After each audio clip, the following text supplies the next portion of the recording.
right, Josh Parisian versus Parker Porter. Josh Parisian 13-3, Parker Porter 10-6. These are two heavyweights. Let's start with Josh Parisian. This guy's going to have the size advantage right away. I actually saw his last fight against Chad Johnson. I actually thought it was pretty good. That was on the Contender Series. He clearly impressed Dana if he's coming right up to the UFC. His fight wasn't even like 2-3 months ago, I don't think. And he essentially just like mounted Chad Johnson and beat him down. Now, don't get me wrong. Once again, that wasn't in the UFC. That wasn't a UFC fight. But clearly he's going to be the bigger man. He's going to have good power.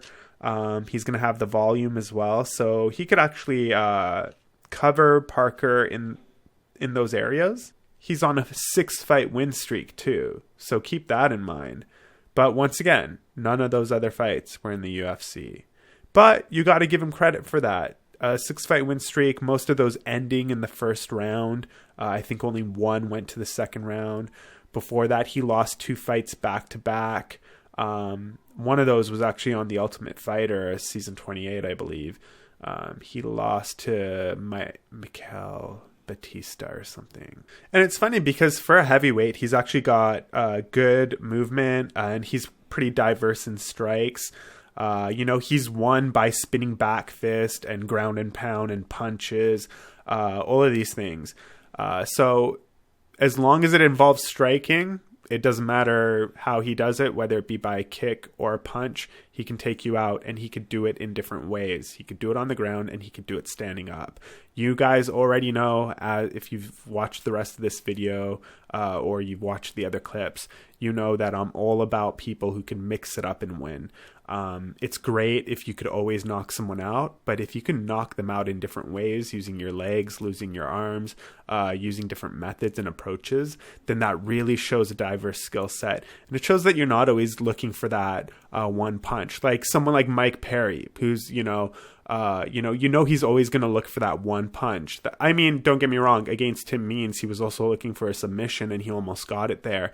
And he's skilled, obviously he showed that, but he didn't win the fight, and Tim Means was able to take advantage of the fact that Mike Perry only had 1 or 2 tools to take out Tim Means. Whereas here, someone like Parisian, he's got a multitude of tools to take out Parker Porter, and those are things that Parker Porter has to worry about. Let's get into Parker Porter. 10-6-0. His last fight was against Chris Daukaus. And Chris is pretty decent. I mean, Parker lost by punches and knees. And that was in the first round, so not a good look on him, especially since Daukaus was is just coming up himself, I believe. Before that, though, he won 2 fights back-to-back. Once again, not in the UFC, though. That was in CES. And prior to that, it was kind of like he'd win a couple, lose a couple, win a couple, lose a couple.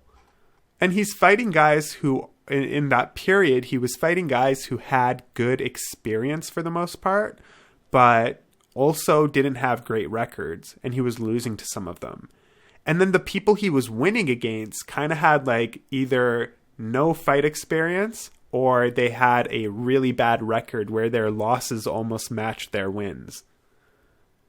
Here, Parker is facing somebody who's 13-3, which is a decent record. And this guy is coming off a hyped up win from the Contender Series. He didn't take any real damage in that fight. He still had enough time to recover and then also train. He was ready to come back right away. No questions asked. The only real difference here is that Parker Porter has had UFC fights, like official UFC fights, but only one of them. So, in my opinion here, I don't think Parker Porter even has a good chance of winning. I don't.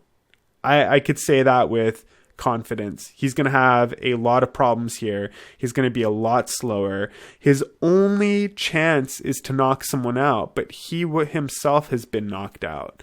That's not to say he doesn't have skills, but I just feel like right now Parisian is going to overwhelm him and is going to be too much.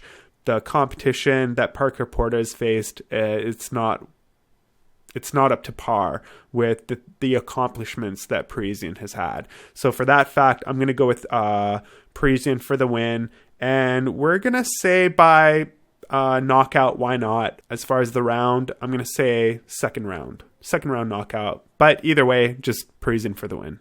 And that's a confident pick.